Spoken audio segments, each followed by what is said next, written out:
Living with one or two roommates usually requires a few basic ground rules. Now imagine trying to live with 50,000 strangers. Without a serious plan, that is a recipe for total chaos. Humanity faced this massive roommate problem for the first time in a place called Mesopotamia, a stretch of land nestled right between the Tigris and Euphrates rivers. Settling here came with a major catch. The soil between these rivers was incredibly rich and perfect for growing food, but the rivers themselves were completely untamed. They would flood violently and without warning. You cannot put down roots, build permanent homes, or grow a thriving community if your entire food supply keeps getting washed away by the water. To survive, these early settlers had to outsmart the geography.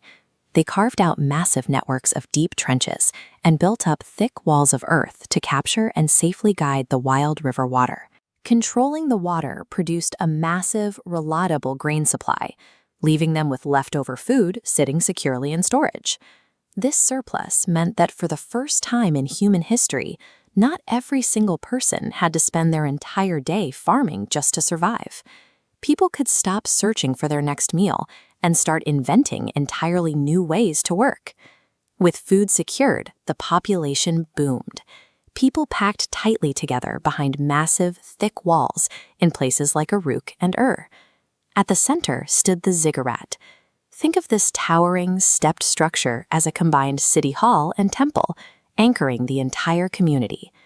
Managing tens of thousands of people packed into one space required a chain of command. Kings and priests emerged to oversee large building projects, maintain order, and protect the city limits.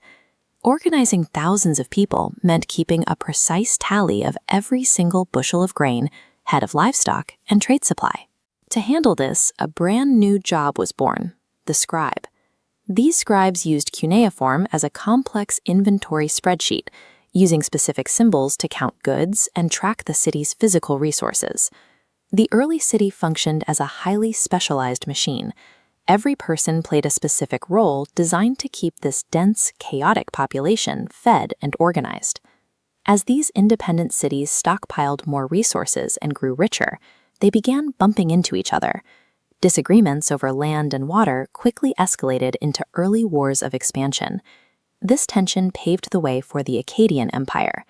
They forcibly conquered these scattered, independent cities and tied them together through sheer military might. But relying solely on weapons to keep people in line comes with a heavy price tag. Keeping millions of diverse people unified at the tip of a spear is expensive and ultimately unstable over the long term. Later, the Babylonians took a different approach. To hold a vast territory together, you need shared culture and massive, beautiful public works that make people feel like they belong to something grand. Instead of relying on constant violence to prevent rebellion, a successful ruler had to offer a structured system that everyday people could actually see, understand, and agree to live by. This brings us to a Babylonian king named Hammurabi and the ultimate roommate problem. How do you settle arguments fairly among millions of citizens who will never even meet?